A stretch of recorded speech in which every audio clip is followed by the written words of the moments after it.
الشیطان الرجیم بسم اللہ الرحمن الرحیم صلو علی الحبیب اللہم صلی علی سیدنا و مولانا محمد مبارک وسلم وصلی علیہ بسم اللہ الرحمن الرحیم ما علی الرسول الا البلاغ واللہ یعلم ما تبدون وما تکتمون قل لا یستوی الخبیث والطیب ولو اعجبک کثرۃ الخبیث فاتقوا اللہ یا اولی الالباب لعلکم تفلحون۔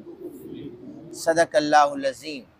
ترجمہ سماعت فرما لیجئے۔ اللہ عز و جل ارشاد فرماتے ہیں رسول پر صرف حکم پہنچانا ہے اور اللہ جانتا ہے جو کچھ تم ظاہر کرتے ہو، جو کچھ تم چھپاتے ہو۔ آپ کہیے کہ پاک اور ناپاک برابر نہیں ہو سکتے۔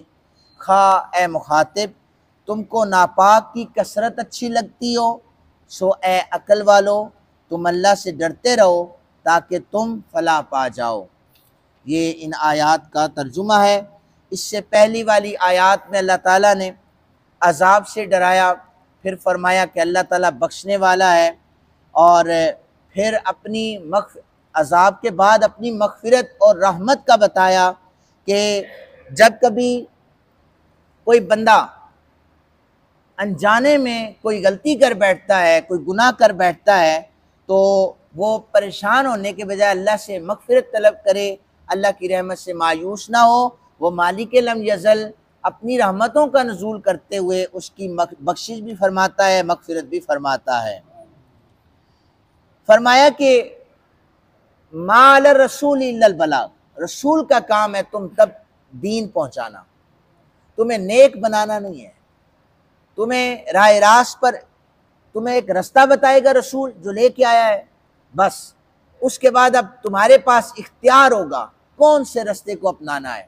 نبی پاک صلی اللہ علیہ وسلم کی تبلیغ، آپ کی تبلیغ ابو جہل کے لیے بھی تھی اور آپ کی تبلیغ دیگر صحابہ کرام کے لیے بھی تھی۔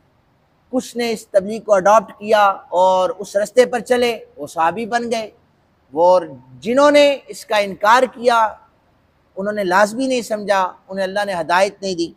لیکن باقی جو دیگر آیات سے ہمیں یہ بھی پتہ چلتا ہے، ہاں رسول اپنا پیغام دے کر یہ اپنی ذمہ داری پوری کر چکے، اس کے بعد اگر کسی سے اس معاملے میں گناہ ہو جائے تو سفارش بھی رسول اللہ فرمائیں گے، پھر سفارش کرنے والی آیات موجود ہیں، یہ یاد رکھیے گا۔ فرمایا جو دوسری آیہ مبارکہ ہے، آپ فرمائیے پاک اور ناپاک برابر نہیں ہو سکتے۔ اس طرح قرآن کی دیگر آیات موجود ہیں۔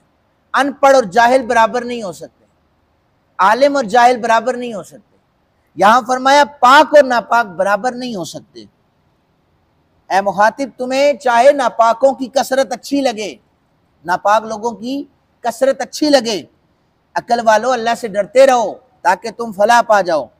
سورہ صاد میں فرمایا کیا ہم ایمان والوں اور نیکی کرنے والوں کو زمین میں فساد کرنے والوں کی طرح کر دیں، یا ہم پرہیزگاروں کو بدکاروں کی طرح کر دیں؟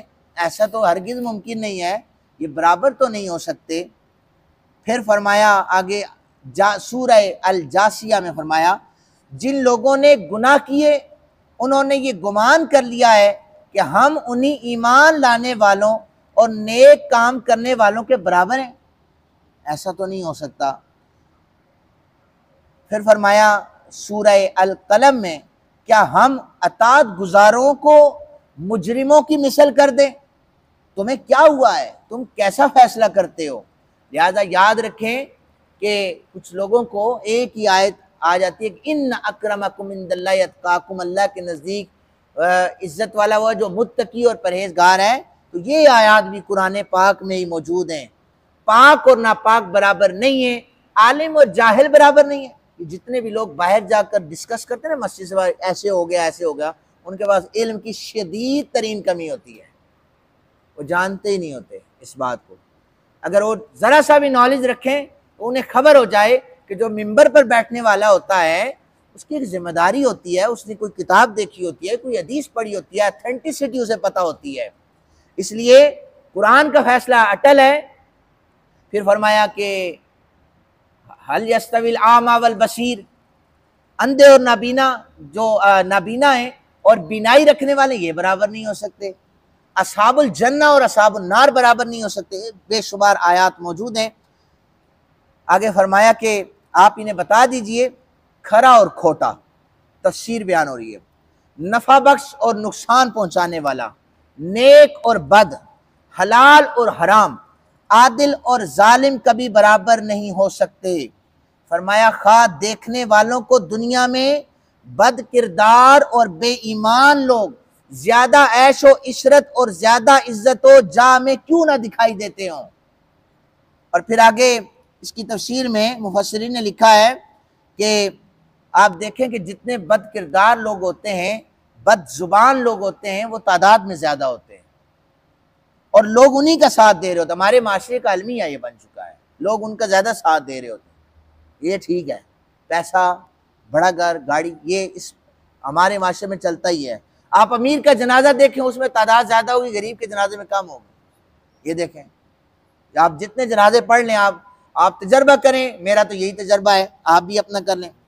پھر سڑک کے کنارے اگر کوئی کاروبار کر رہا ہے، کوئی جوتے سی رہا ہے، کسی کا کون سا کاروبار ہے، اس کی کوئی ویلیو ہمارے نزدیک نہیں ہوتی. حالانکہ قرآن نے کیا کہا ہے، یہ جو حلال سڑک پہ کے کنارے حلال کمانے والا ہے، جو بڑی کوٹھی اور بڑے بنگلے میں بیٹھا ہوا ہے وہ حرام کمانے والا، یہ برابر ہی نہیں ہے. انہیں اللہ جنت کا وعدہ کر رہا ہے، ادھر جناب اللہ تعالیٰ انہیں جنت سے دور بھگا رہا ہے. اور ان میں بھی یہ قرآن کے فیصلے ہیں. یہ میں نے آپ کے سامنے قرآن کی پوری تشریح مختصراً رکھ دی ہے. اللہ تعالیٰ ہم سب کو قرآن پاک کے مطابق اپنی زندگیاں گزارنے کی توفیق عطا فرمائے. وما علینا الا البلاغ.